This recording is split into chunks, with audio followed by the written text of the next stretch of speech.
Sean. It's time to pop that champagne bottle. Yeah, on the flight. Are you flying luxury? I think for first class champagne all the way. Champagne for everybody. I'm taking a Concorde. That's right. Good luck with that. They don't fly that anymore. Although I heard they're reintroducing, they're working something as fast, if not faster than that. So, but not yet. We're gonna take it easier. It's gonna take a little longer to get there. True. But I heard there is champagne on location there in London. I'm sure they know how to have a nice glass of champagne. Of course, we're not here to talk about delicious beverages or different classes on airplanes. We're here to talk about the role of cybersecurity in society and in business, and what better place to have that conversation or those conversations than at Infosecurity Europe in London, which is where we're headed, to the Excel in London. And as you know, Marco, we get to, as part of our chats on the road, chats through the clouds, we might want to call it for this one, we get to talk to some really cool people. Keynote speakers, fireside chatters, panelists, all the above, right? And today is no different. We have the pleasure of having Erhan Temurkan. Erhan, how are you? I'm very good, thank you. How are you both? Doing great. We're excited to chat with you. You have two sessions going. One is a fireside chat with another gentleman, Paul Watts, looking at managing the cyber workforce, and you're also on a panel called Club CISO Presents the Champagne CISO, so people they get the peak of why I mentioned the champagne story there at the beginning. So we're going to dig into both of those. Of course, not giving anything away. We want people to come join you and participate in those conversations. Before we get to those topics, though, a few words from you, Erhan, on who you are, your role, what you're up to, and what you hope to get from Infosecurity Europe in London. Sure. Thank you very much. So just to introduce myself, so my name's Erhan Temurkan. My current role, I'm currently the Director of Security and Technology at a company called Fleet Mortgages. And the way I describe myself, when people ask me to kind of describe my role in one line, it's all about cyber transformation. So my kind of background is doing cyber transformation in a variety of industries, namely financial services, fintechs, insurance, legal, and I've also done a stint in the public sector too. So yeah, I'm really about going into organizations, looking at their current cyber maturity, and then building out a cyber transformation plan to take them to the target maturity level that they need to achieve. How is that going?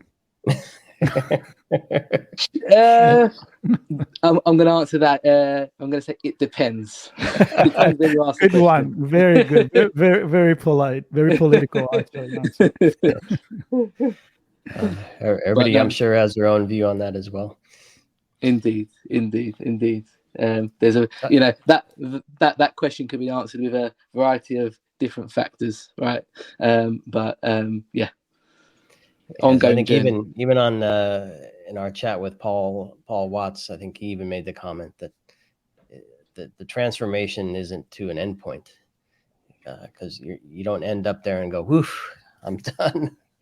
Yes. We talk a lot about culture and the technology certainly continues to transform over time. So does business. So security needs to keep up with that over time.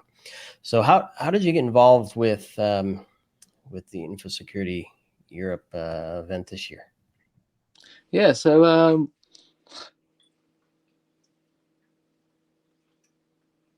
I was approached to talk on two areas.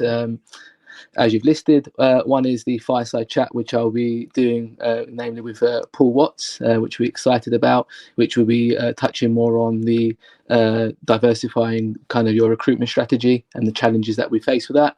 And then one will be, as you said, will be more of an interactive session with Club CISO, and that will be looking at the latest security trends and threats as seen in the report for 2023.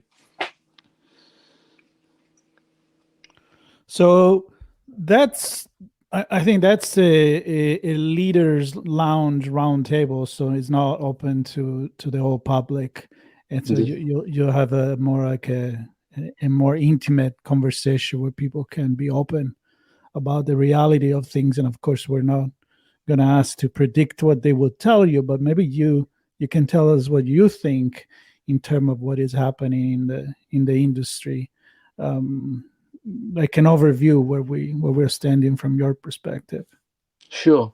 Yeah. So that will cover a variety of factors, and as you said, I won't go into detail, but it will cover kind of the people, the process, and the technology. So looking at culture, looking at technology, and how different people's security strategies, reflect on those.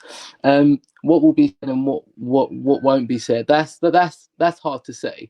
But I'm a big fan of learning from kind of everyone in the audience, and I'm actually really sorry my cat has decided to meow as we do this podcast. So it's more than welcome. The more the merrier. The advice on the security posture of one of the companies, I think. Well, he seems to have maybe he actually wants to be vocal here. But yeah, I think the challenging thing is actually to get people to actually be vocal and actually talk about the actual reality. Okay, and what I mean by that is, if there's a saying, not if but when. Okay, that means that most of us, if not all of us, at some point will have faced an incident. Either we've faced it already or we are going to. And often I find when I ask this question to people, have you had a material breach? They all say no. Okay. And that could be reality, or that could be that people don't want to speak up. Okay. For obvious reasons, right? They don't want to attribute. They see it as a personal reflection on themselves. Okay. And we see this very often, actually. It's one thing I often talk about is when we see these public news data breaches, we very quickly see on social media, on these professional social media platforms, people are very quick to comment on, oh, they should have done this. Okay. And one thing myself and Paul often talk about, and I'm sure he won't mind me saying this, is that instead, as a community, we should be coming together. Okay. There's that saying, if success leaves clues, right? We should be coming together, learning from what went wrong. I often do this. As soon as I see that latest report come out of I'm not sure if we're allowed to name names coming, so I'll leave them out, but a specific incident response organization who write up a report which is public release to review, I often sit there and actually read that, or I'll read the the reports from the Information Commission's Office in the UK on different breaches, and actually understand, so what did that organization do wrong? Okay, what could they have done better? You kind of ask, to bring it back to your original question, the biggest part of that session will be around that engagement, actually, having the audience's participation, understanding, the results of the survey, and actually the response from the audience in the room.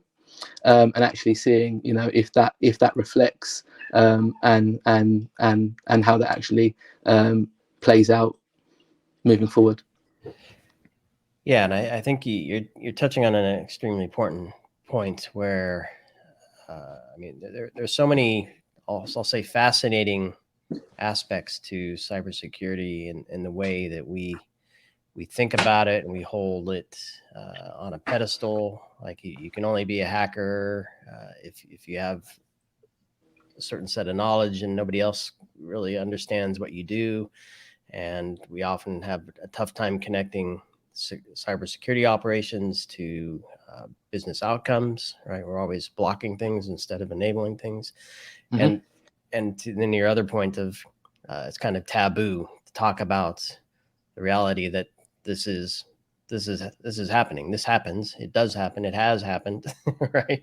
Yes. But we don't want to talk about it. So I think kind of breaking down those, and there's probably other things that make this even more fun and unique. But breaking down some of those hard edges and having conversations like this amongst your peers kind of helps to understand better, helps to reflect better, helps to help each other better, which you also mentioned.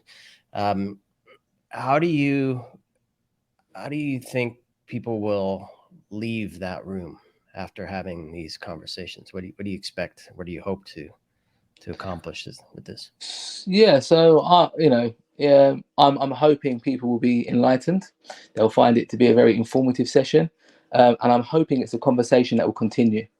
Okay, this is not something that we'll just do in an hour and it stays there. What I would love this to be is to be a continuous conversation. Okay, it's all about really having that sense of community, and discussing those different topics, learning from each other, and let's continue the conversation. I'm hoping people will come away with from that and say that was a great session. I learned XYZ, or in my organization we're facing this. How can we help each other? Because most of the time, we're facing the same challenges. Okay, we just have different ways of doing it. And most of the time, as I said, going back to that saying, if success leaves clues, if someone's done it one way, at times it can work just as well for a different person, a different organization, etc. So I'm hoping people, as I said, will come away enlightened, find it an informative session, and it will be a real sense of community and a conversation that we can continue. Love it. Well, yep, we sure understand how important is. I keep thinking about what Paul said about, I'm done, I'm going to drop the mic, and then we would start laughing and say, well, now you got to pick up the mic again and keep the conversation going, because it's not really ended. And it made me also think about how this conversation is important on how talking about the cyber workforce and how it has to evolve into including so many different kind of background and so many different skills. And Paul mentioned we need the arts, we need the creative people, we need the marketing, we need all of that. So I love your perspective on that. And again, don't give away your whole presentation, but what's your perspective on that? Yeah, totally agree. Having that diversity of thought is key. I think we've now realized that security is not just a technical challenge, okay, but having that diversity of thought of people from different industries. There are a variety of roles now. There are even cyber psychologists, right, who look at how people go down the route of cybercrime.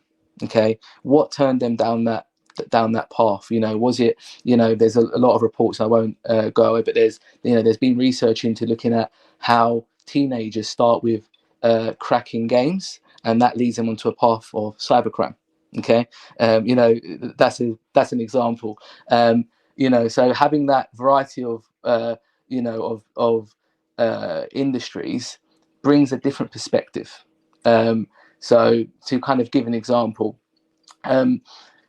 often we kind of talk about how CISOs, we really want to be on the board, but when we're on the board, it's quite challenging because of the different stakeholders. Okay, and the different stakeholders who are on the board could be, or on the exec team instead, could be people from HR, from finance, from the legal team. Okay, and we often find, but they don't understand security and how it works, etc. Well, maybe to bridge that gap, actually looking and diversifying ourselves in terms of when we're recruiting, why don't we look at candidates who have that background of they've got a legal background and they'll actually be great at implementing and your compliance against GDPR, for example. Someone who's got a more varied background in terms of they may have a HR background. Well, actually that HR person who deals with people all the time could be the perfect person for security awareness. Okay, there are a lot of security is one of the industries where there's a lot of transferable skills which can actually complement your team. And I think it's the, not to give away too much, but it's about having the balance of, a varied experience, but also the education to go with it. Okay. There's a saying that I like to say: experience and education will help you reach your. I am back. There we go. Yeah. So just to wrap up that kind of last section. So I was talking about variety of experience, variety of education, and kind of, just to close that out. If you have the variety of both, in terms of, looking at, when we're recruiting, not just saying, that person needs to have, an education that's purely technical, a computer science degree, a degree in cybersecurity, for example, or have just, or you have to have 5 years of experience. Okay. That to me is challenging. Okay. Because you may find, an individual has one, but not the other. Okay. Also, one thing that continues to surprise me, and I'm sure many of us have actually faced this, and we continue to face this with our own families and friends, is, we prescribe that specific, individuals need to have 5 years of experience. However, some of the youngest and brightest minds, can actually be super technical already. I'm sure, you've all come across family and friends, I've got own family members, at 3 years old, they're, 2 years old, they can use an iPad better than me. So I think having that variety of, just being flexible is the point that I'm trying to get across here. Yeah, and one of the things I wanted to touch on before we wrap and remind folks that they can engage with you directly at the conference is back sticking with the workforce, I guess, because you kind of touched on it here, and it goes back to a number of conversations that Marco and I have had where organizations deal with legacy technology all the time, where they're trying to manage old systems that are hard to update, difficult to maintain a strong configuration for, keep an eye on from monitoring and response perspectives.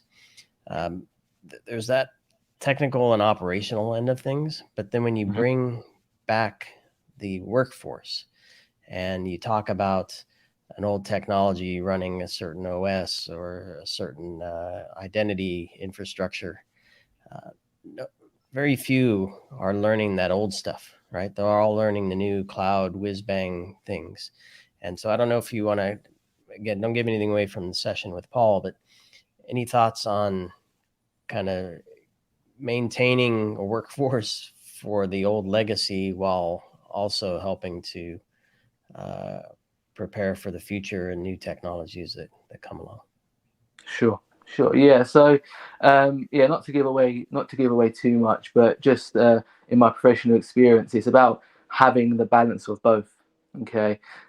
So it is a challenging paradox. How do we continue to maintain our current risk exposure with our legacy systems, and how we keep the lights on, but also how are we preparing how are we preparing to serve the businesses for tomorrow, okay, for the technologies of the future, and that's a challenge, but the way to do that is we have to educate our current workforce, and not just look to recruit externally. Okay, so actually, building on our current workforce who may have that internal knowledge to prevent and protect those current systems, but also look to complement their skill set with the newer technologies that are going to put them in a good place to protect your infrastructure of the future. Sean, what you made me think with this, and Erhan as well. We talk about legacy devices, legacy software. Now we're talking about legacy people. Like, we need to renew people. You don't want, I mean, the culture that we always talk about many times, it's a legacy culture that doesn't allow to progress in a certain way. I just throw an example there. It was back in the 30s where, I'm reading like this biography of Walt Disney. The average, when he was reinventing animation, pretty much the average employees amongst 500 of them was 26 years old. And everybody was just creative, innovative, and he create the future of, what Disney is today and all the amazing things they've done. I'm wondering if we need to be more open into, again, welcoming not only diverse people, but also, listen a little bit more to the younger generation as well. Yeah, it's interesting you mentioned that. Obviously, we're on the heels of RSA conference in San Francisco, and I felt that. I mean, normally I would run the halls and there'd be a colleague of 15 years, 20 years prior that I'd run into in the hall, and then 10 steps later it'd be another one. This past one in a couple months ago, very few of the old faces, tons of new faces, not less people, just way more new faces. So I'm excited to see what Infosecurity London brings. It's been a few years since we've been there for that too.